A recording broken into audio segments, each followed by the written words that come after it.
Good morning everyone and happy new year सब लोगों को। बात कर लेते हैं अपन अपने क्वेश्चन की। ये भी नहीं है कि अपन ने पीछे क्वेश्चन छोड़ा था तो उसको बीच में से लेंगे ना। नया दिन है, नए क्वेश्चन की शुरुआत करते हैं। ठीक है, आजा अपना क्वेश्चन आएगा नेक्स्ट। पिछली क्लास में अपन ने एक विमीय बॉक्स के लिए बात की थी। अभी अपन किसके लिए बात करेंगे? त्रिविमीय बॉक्स के लिए बात करेंगे। ठीक है, क्वेश्चन किस हिसाब से आएगा आप लोगों के एग्जाम में, ध्यान से सुनना। किसी त्रिविमीय बॉक्स में m द्रव्यमान का कण, किसी त्रिविमीय बॉक्स में m द्रव्यमान का कण परिबद्ध सीमाओं के अंदर गतिशील है। इस बॉक्स की भुजाओं की लंबाई अक्षों के अनुदिश क्रमशः है A, B व C है। तो इसके लिए आवश्यक आइगन फलन और आइगन मान ज्ञात करो। अपन एक बॉक्स ले लेते हैं।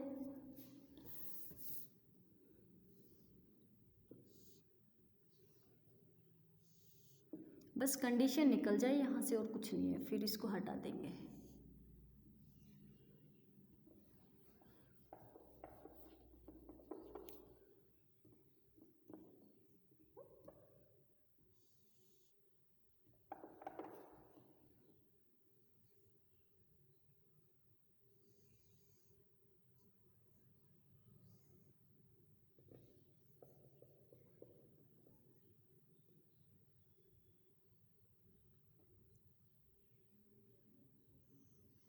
ये लो जी, अपन ने क्या कर दिया, ये एक बॉक्स का निर्माण कर दिया।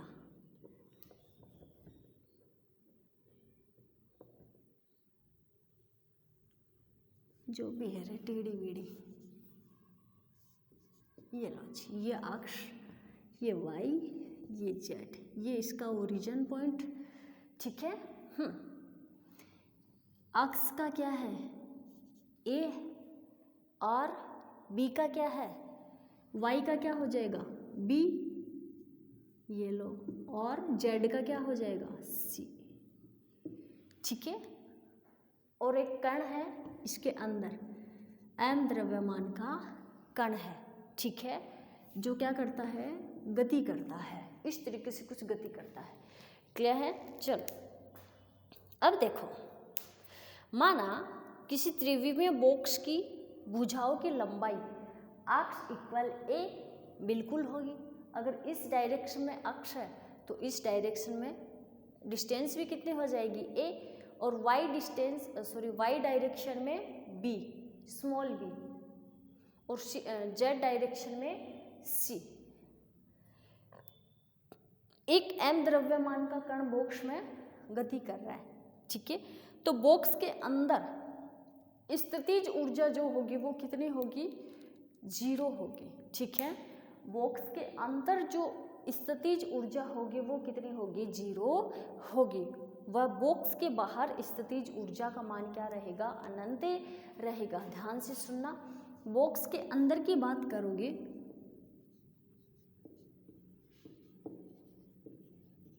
स्थितिज ऊर्जा क्या रहेगी, 0, और बाहर बात करोगे तो स्थितिज ऊर्जा कितनी रहेगी, इन्फिनिटी रहेगी।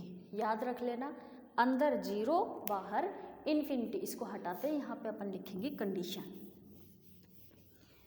ओके, अब देखो, अकॉर्डिंग टू एक विमीय बॉक्स या फिर त्रिविमीय बॉक्स, 3 डायमेंशनल बॉक्स। ठीक है, अब यहाँ कण का तरंग फलन क्या ले लेते हैं अपन, अक्ष y z है, और परिसीमा प्रतिबंध यानी कि लिमिट की बात करते हैं। 0 से लेके a तक अगर आप आओगे, ठीक है, इस 0 से लेके अगर a तक आप आओगे, कहने का मतलब अक्ष की तरफ जा रहे हो।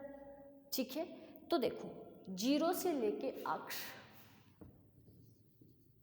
अक्ष से लेके a, कहने का मतलब 0 से लेके a तक, या फिर इस साइड जाओगे यानी कि अक्ष की तरफ ही जाओगे, क्योंकि a किसकी डिस्टेंस है, अक्ष डायरेक्शन की तरफ डिस्टेंस है। तो 0 से लेके a तक जाओगे तो स्थितिज ऊर्जा क्या रहेगी, इसके अंदर है, बॉक्स के अंदर है, बिल्कुल बॉक्स के अंदर बात कर रहे हैं। 0 से लेके a तक जाओगे तो a डिस्टेंस बॉक्स के अंदर है कि नहीं है, तो वहाँ पे स्थितिज ऊर्जा क्या होगी, 0। अगर स्थितिज ऊर्जा है तो साई इक्वल कितना हो जाएगा, नॉट इक्वल 0। क्लियर है? आ जाओ, यही सेम टू सेम कंडीशन अपन बी के लिए भी कर लेते हैं, यानी वाई से बी तक और जेड से सी तक सेम टू सेम कंडीशन आएगी। ठीक है, एक तो ये और एक 0 से लेके वाई से लेके बी तक, तो यहाँ भी ये भी अंदर ही है बॉक्स के अंदर, तो वी 0 हो जाएगा, साई नॉट इक्वल 0। ऐसे ही अपन 0 से लेके जेड से लेके सी तक बात कर लेते हैं, तो वी इक्वल क्या आ जाएगा, 0, देन साई नॉट इक्वल 0।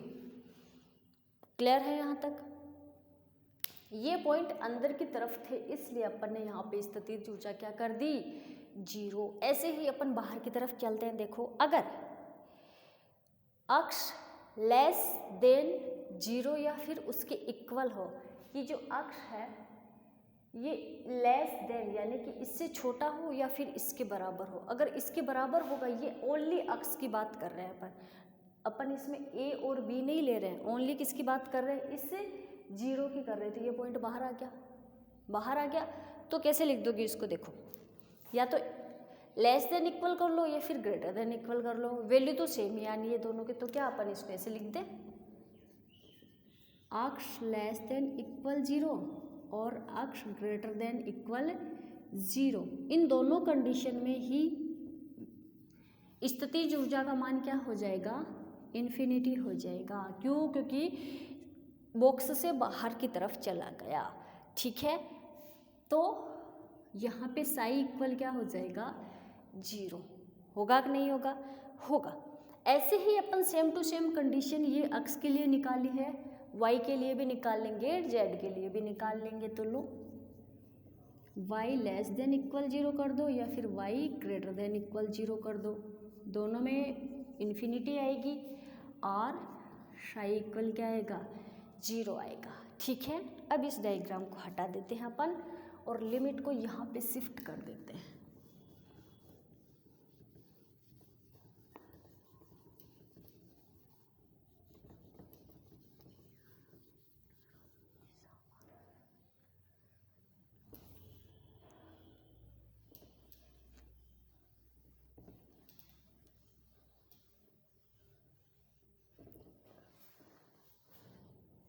ये लो जी, ये y के लिए निकाली। ऐसे ही अपन किसके लिए लिख देंगे, z के लिए लिख देंगे। ठीक है, तो z के लिए अपनी क्या आ जाएगी, देखो z लेस देन इक्वल 0 और z ग्रेटर देन इक्वल 0, तो इन दोनों में v इक्वल 0 सॉरी इन्फिनिटी और साई इक्वल 0। क्लियर है? अब अपन यहाँ से क्या करेंगे, देखो वही पीछे वाले की तरह टाइम इंडिपेंडेंट श्रोडिंगर इक्वेशन लिखेंगे। टाइम इंडिपेंडेंट श्रोडिंगर इक्वेशन क्या होती है भाई, -h² del square psi plus v psi equal e psi. ठीक है, यही होती है। अब इसके लिए कौन सी कंडीशन यूज करें अपन, बॉक्स के अंदर। ठीक है, बॉक्स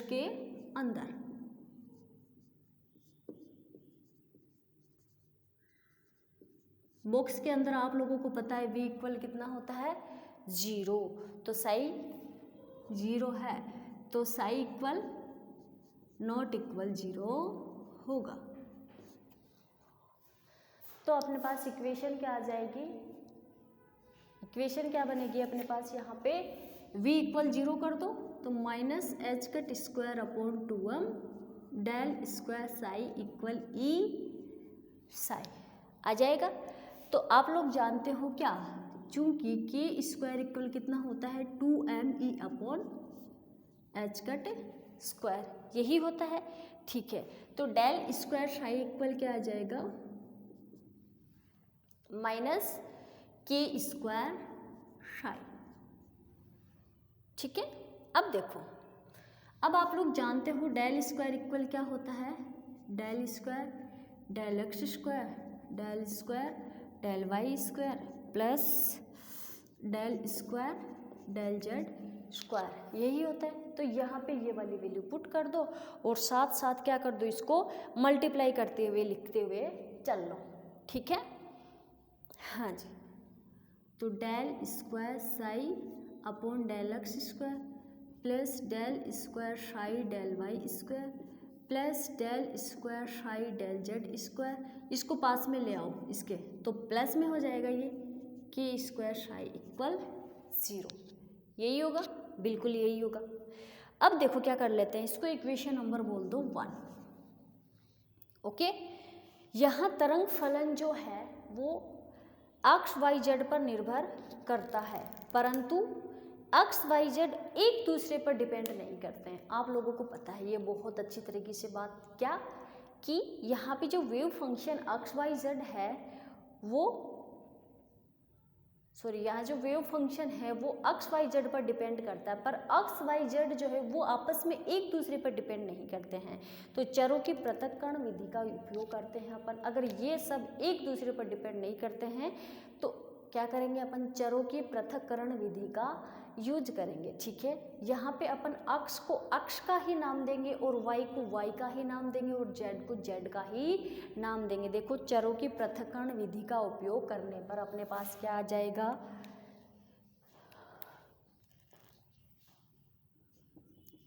अक्ष वाई जेड इक्वल, कैसे लिख देंगे इसको, कैपिटल अक्ष अक्ष, ठीक है, और कैपिटल वाई को वाई और कैपिटल जेड को जेड, ठीक है।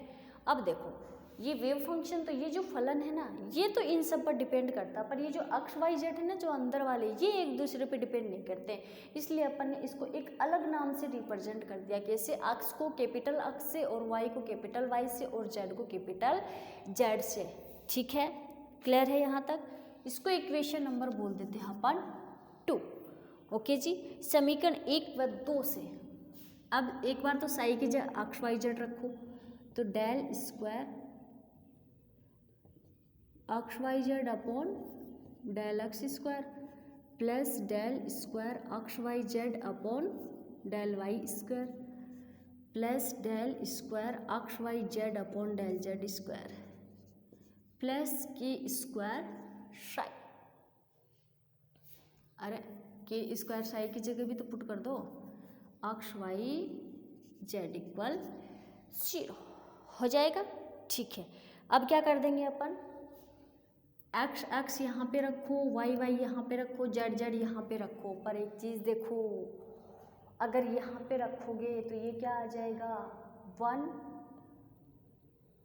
अगर ये अक्ष का है, ओनली अक्ष का है, तो यहाँ पे ये इसके अंदर डिवाइड करोगे तो क्या आएगा आप लोगों के पास, अरे भाई ये अक्ष वाई जेड कैपिटल में है, किस में है, कैपिटल में है,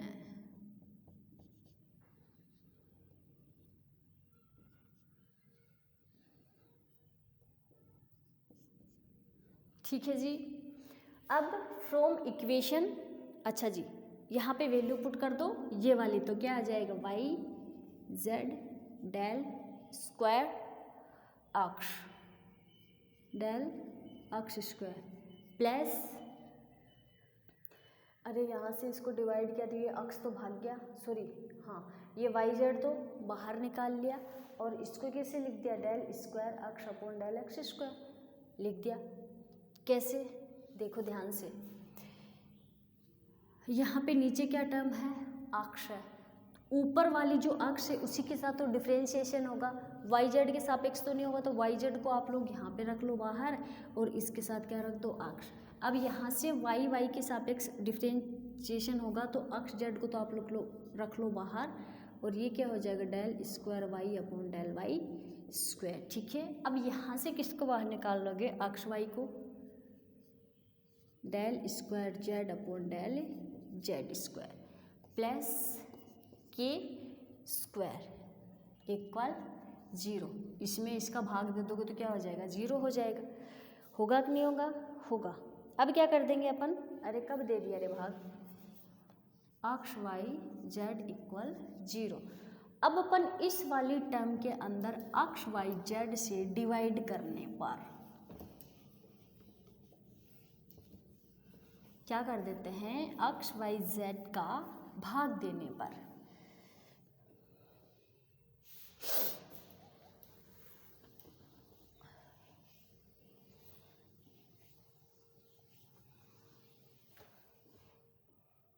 हाँ जी, अक्स वाई जेड का भाग दे दोगे तो यहाँ पे क्या आएगा, डायरेक्टली टर्म लिख रही हूँ 1/x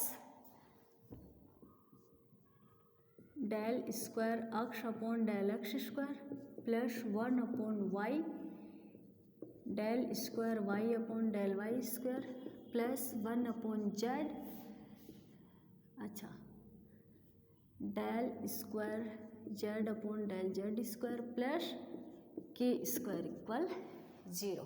यही बचा, ठीक है जी।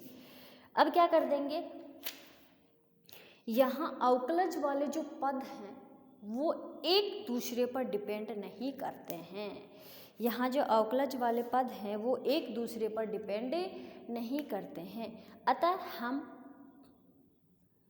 ये जो पूर्ण गुणज के रूप में लिख सकते हैं। अभी ये यहाँ पे किस रूप में है, आंशिक अवकलज के रूप में है, ठीक है। आंशिक अवकलज की रूप में कब लिखते हैं अपन, जब कोई राशि एक से अधिक राशियों पर डिपेंड करे तब लिखते हैं। अभी ये राशि एक दूसरे पर डिपेंड नहीं कर रही है, तो ओनली वन राशि पर डिपेंड कर रही है, तो इसको अपन कैसे कर देंगे, पूर्ण अवकलज के रूप में लिख देते हैं। पूर्ण अवकलज का मतलब 1/x D square X upon D X square plus 1/y D square Y upon D Y square plus 1/z D square Z upon D Z square plus के स्क्वायर इक्वल 0। ठीक है, इसको इक्वेशन नंबर दे दो भाई लोगों 3।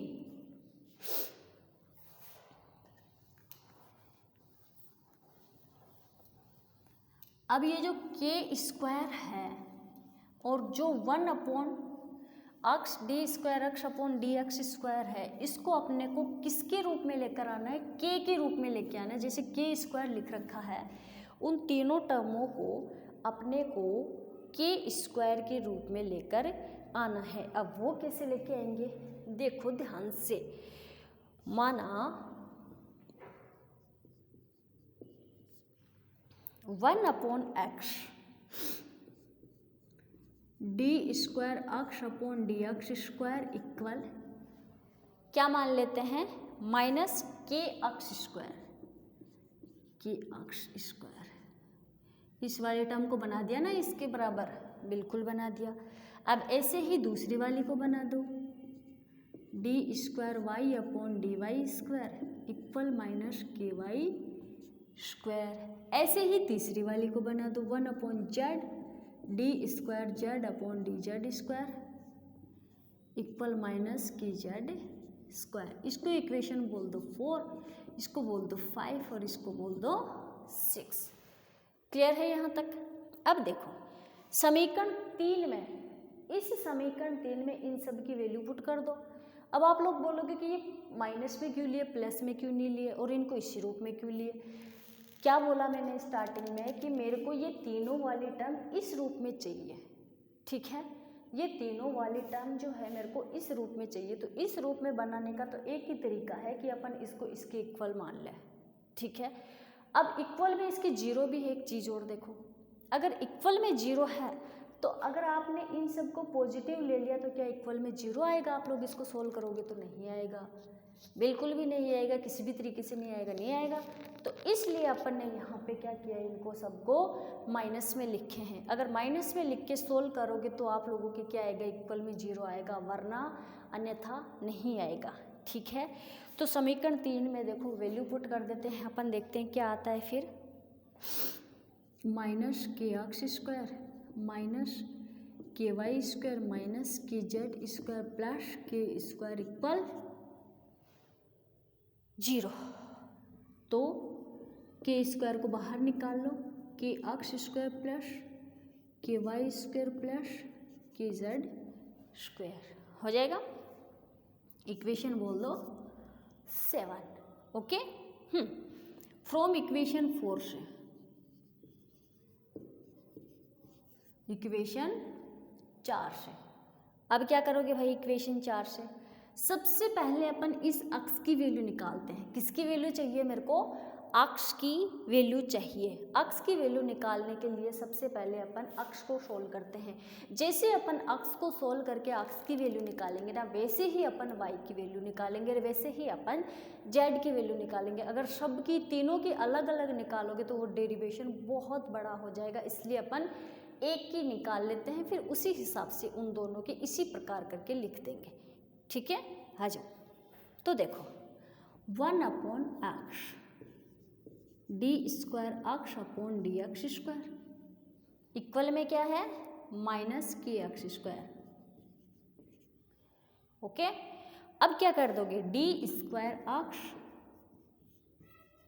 dx² equal -kx² अक्स। इस अक्स को इस साइड ले आए, कुछ नहीं किया तो क्या हो जाएगा? d² अक्स अपॉन dx² प्लस kx² अक्स। इसको इक्वेशन बोल दो 8। क्लियर है भाई यहाँ तक सबको? ठीक है। अब ये क्या है? अवकल समीकरण है, जिसका हल अपन किस प्रकार से लिख सकते हैं? निम्न प्रकार से लिख सकते हैं। मैंने आपको पहले किसी क्लास में बताया होगा 2-3 दिन पहले, d² प्लस ऐसे कुछ होता है। तो यहाँ पे क्या है? डेल स्क्वायर है और अच्छा ये क्या है? अवकल समीकरण है। मैंने आप लोगों को बताया था कि अपन a साइन कब लेते हैं और e की पावर में कब लेते हैं। ठीक है, क्लास देख लेना पीछे वाली, पता चल जाएगा। तो अपन इसको ऐसे लिख सकते हैं, अक्स equal a sine kx plus b, अच्छा के अक्स प्लस b कोश के अक्स लिख सकते हैं। बिल्कुल, इसको बोल दो इक्वेशन 9। ओके, अब एक कंडीशन लगाएंगे अपन यहाँ पर कि यहाँ अक्स इक्वल 0 पर psi equal X Y Z 0। ठीक है, तो एक्स इक्वल 0 होगा। ठीक है, देखो यदि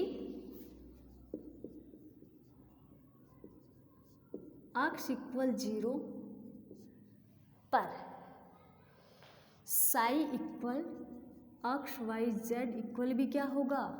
0 होगा है, तो एक्स इक्वल क्या होगा? 0 होगा। ठीक है, तो अच्छा ये स्मॉल वाला अक्स है भाई। ओके जी, ठीक है। तो क्या हो जाएगा? समीकरण 9 में मान रख दो इसका, इसके इक्वल में क्या हो जाएगा? 0। तो 0 इक्वल ए साइन, ये भी क्या हो जाएंगे? 0। तो ए साइन 0 प्लस बी कोश 0। ओके, तो क्या हो जाएगा? 0 इक्वल 0 प्लस बी 1। तो b इक्वल कितना आ गया? वैल्यू 0। जैसे अपन ने पीछे वाले में निकाली थी वैसे ही अपन a b k की वैल्यू निकालेंगे। क्लियर है? इसको इक्वेशन नंबर दे दो 10। ओके जी, अब फ्रॉम इक्वेशन 9 एंड 10 देखो,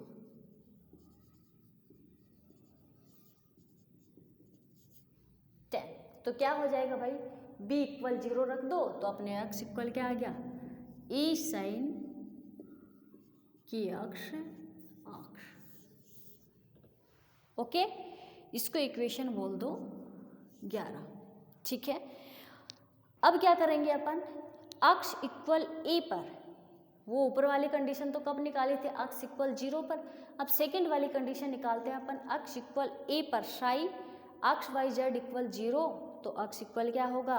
0। देखो नेक्स्ट कंडीशन क्या है अपनी? यदि अक्स इक्वल a पर स्मॉल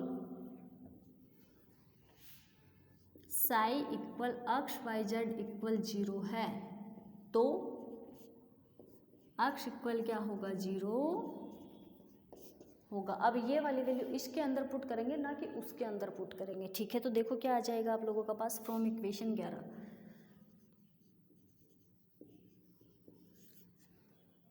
करें, हाँ जी। तो 0 इक्वल ए साइन के ए आ जाएगा, बिल्कुल आ जाएगा, सॉरी के अक्ष ए। तो इसको कैसे लिख सकते हैं भाई, के अक्ष ए इक्वल एन पाई होगा, होगा। अब एक चीज और बताओ,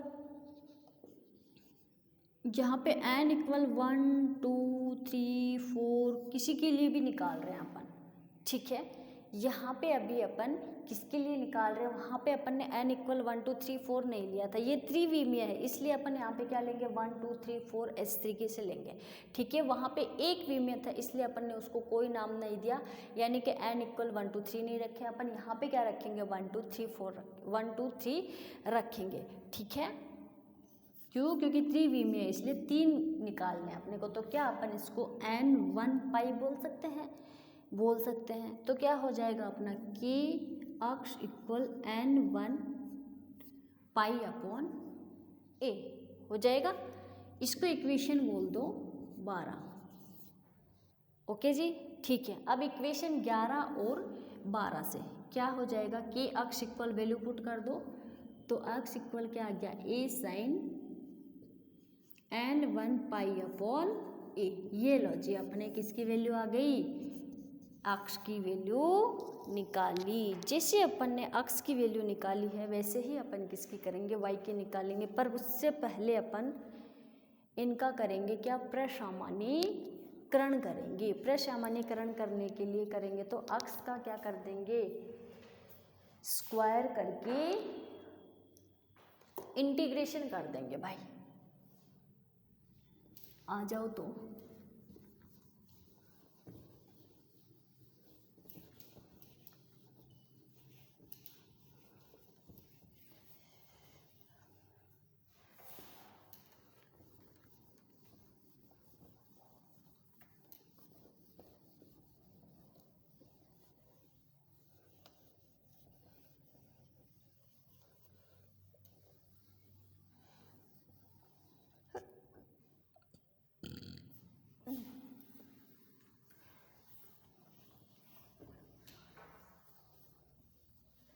हाँ जी।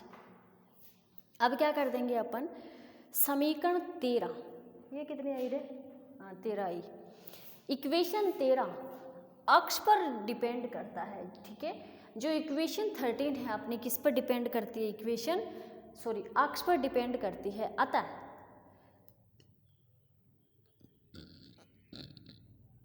जीरो से लेके ए तक के मध्य प्रसामान्यीकरण कर ए का मान ज्ञात कर सकते हैं। अभी तक अपने को ए का मान भी तो चाहिए, तो ए का मान ज्ञात करने के लिए क्या कर देंगे, प्रसामान्यीकरण कर देंगे। इसका कौन सी कंडीशन के साथ, 0 से लेके ए तक। पीछे भी ऐसा ही किया था, तो फिर आ जाओ, अगर कर दोगे 0 से लेके ए तक, तो ये लो 0 से लेके ए तक अक्ष मोड का स्क्वायर डी अक्ष, ठीक है।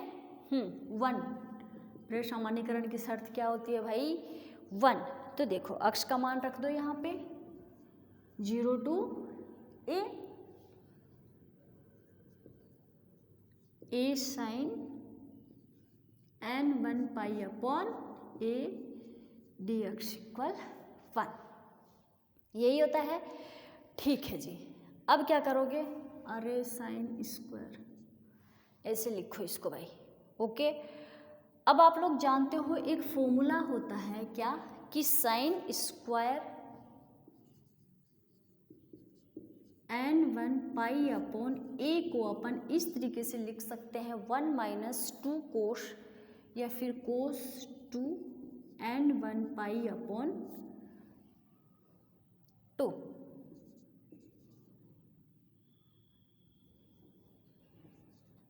ये लो जी, लिख सकते हैं। तो इसको उठा के यहाँ पे पुट कर दो, ए स्क्वायर को क्या कर लो, बाहर निकाल लो, और 2 को भी निकाल लो, ए स्क्वायर बाई इसका 2, 0 to ए, तो साइन स्क्वायर 2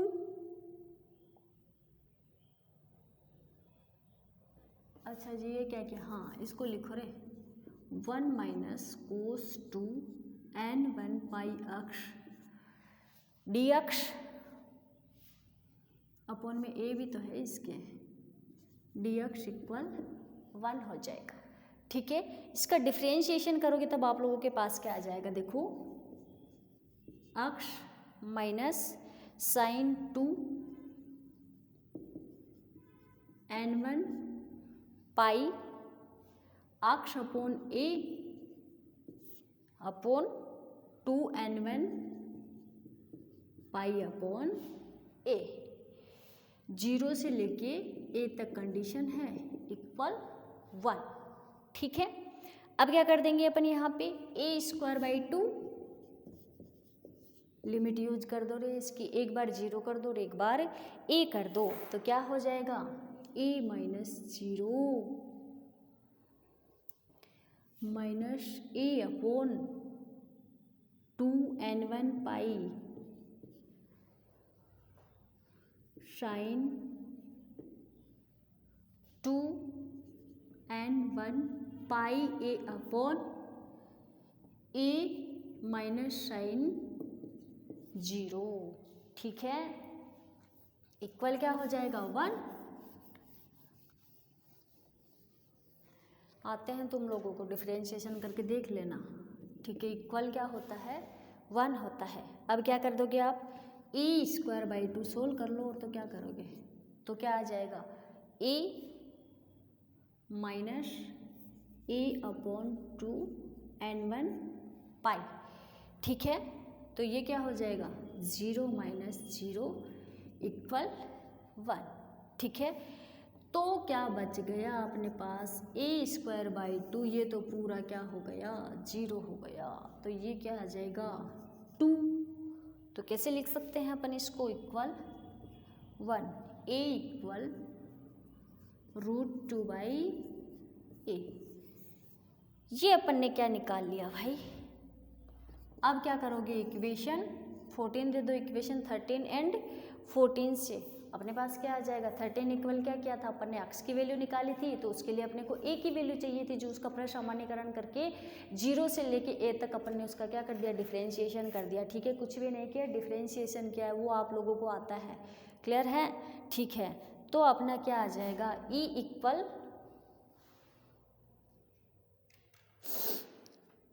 हाँ जी, अब इक्वेशन क्या कर लेंगे अपन 13 और 14 से एक्स की वैल्यू निकाल लेंगे, यही तो चाहिए थी। तो 2 अपॉन ए साइन n1 पाई अपॉन ए, यही था।